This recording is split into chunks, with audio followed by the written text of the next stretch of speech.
Bort? Oh, come on, Bort? Mommy, buy me a license plate! No, come along, Bort. Hello and welcome to the Bort Experience. I'm your host, Cody Galat. Today we are on episode 17 of The Simpsons, 2 cars in every garage and 3 eyes on every fish. Also season 2, episode 4. The episode was directed by Wesley Archer and written by Sam Simon and John Swartzwelder. It originally aired in Fox in the United States on November 1st, 1990. The chalkboard gag was "I will not Xerox my butt," and the couch gag was the couch springs out into a bed. Let's get into the overview of the episode. After Bart catches a 3-eyed fish in a river downstream of Springfield nuclear power plant, the plant is inspected and is found to have 342 violations, which could cost $56 million to rectify. In order to prevent the plant from being shut down, Mr. Burns decides to run for governor.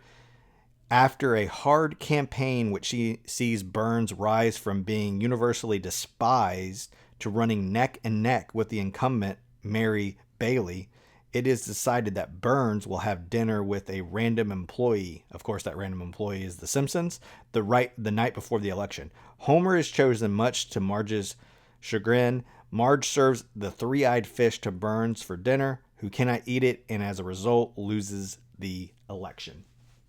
So overall, I thought this was a really great episode showcasing Mr. Burns. There wasn't really a B plot per se. It was just all, about the power plant being unsafe and how Burns is going to get around that. First, he tries to bribe the inspectors with money. That doesn't work.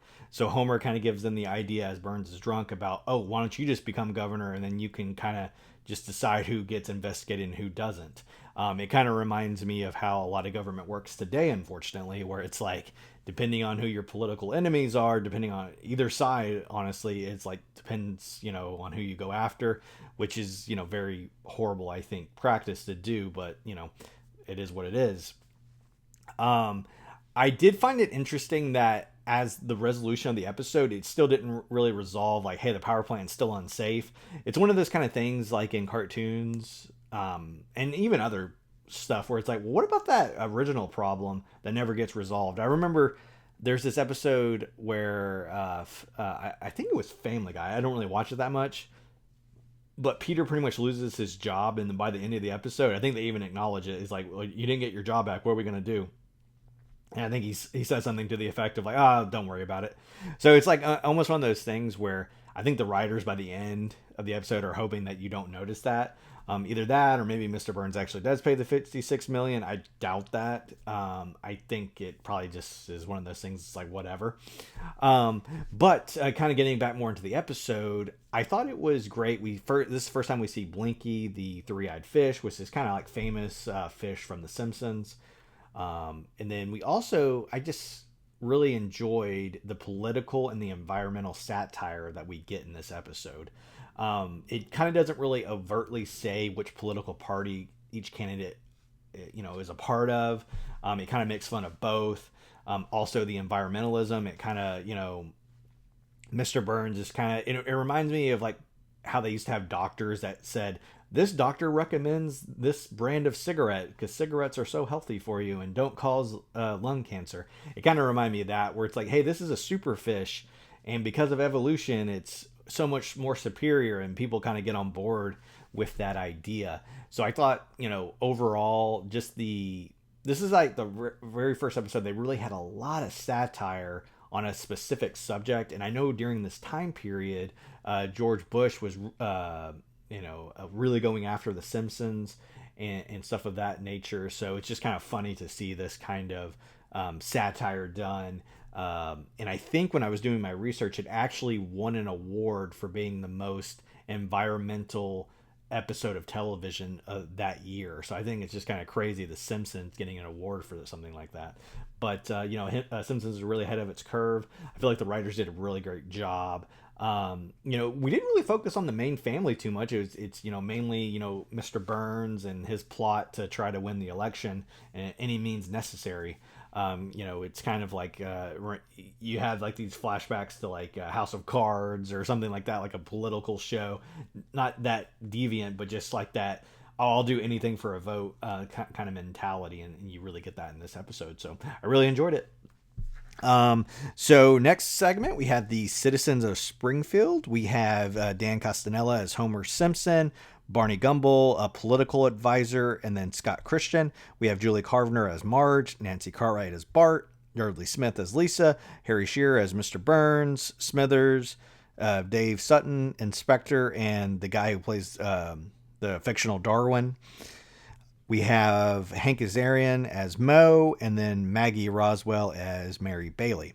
MVP, I've kind of already mentioned it before, Mr. Burns. And we're still trying to figure out Burns' voice, because I feel like it's getting closer, but it's still not the Burns that we know maybe by either the end of this season or next season. I'm not sure when like you get like the excellent, and he just has a little bit, he seems a little too, I don't know how to put this, like gruff or too, like his voice is too much almost. And then I feel like the actor who plays him, sorry, Harry, I think he kind of hones in the voice a little bit eventually, and it kind of sounds like the Burns that we all know and love. But he's getting closer. I think it's a little bit better than season 1, but he kind of has, it's just not quite there yet. But I still think he's like really the MVP of this episode. I also give it maybe like 20% to Marge, just for kind of going, when Homer's like, hey, express yourself with your cooking and your housework. And she takes that as like, oh, you know what? I'm going to use the power that I do have and serve Mr. Burns this fish that he said is perfectly fine, that he spits out and cost him the election. So, definitely Marge. But I think I just liked how Burns was like using these political techniques to try to win the electorate. So overall, he won the MVP of the episode for me. The best joke, like I said, a lot of the episode is really funny with the political satire, but I found this one very funny as well. So here's the setup. Advisor. Their job is to turn this Mr. Burns, shows a standard portrait of Monty Burns, into this one, shows an artistic conception. Mr. Burns, why are my teeth showing like that? Advisor, because you're smiling. Burns, excellent. Yes, this is this is exactly the kind of trickery I'm paying you for. So it's just like even the act of smiling or being cheerful is like a political move that it does not come naturally to this guy. He's so despicable. And I love that that's his character. In later seasons, he'll have the button that says release the hounds. He has some really great, there's an episode where he's making like fur coats, and it kind of has that like 101 Dalmatian feel, but he has a great song in it. And there's some great Simpsons songs that come from the show. And I can't wait, to listen to those. But yeah, that was a great joke and a great performance.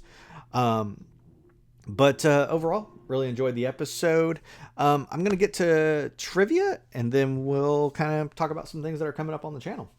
So one of my favorite segments, we got trivia here. And so, question, what platoon was Abe Simpson in charge of during World War II? What platoon was Abe Simpson in charge of during World War II?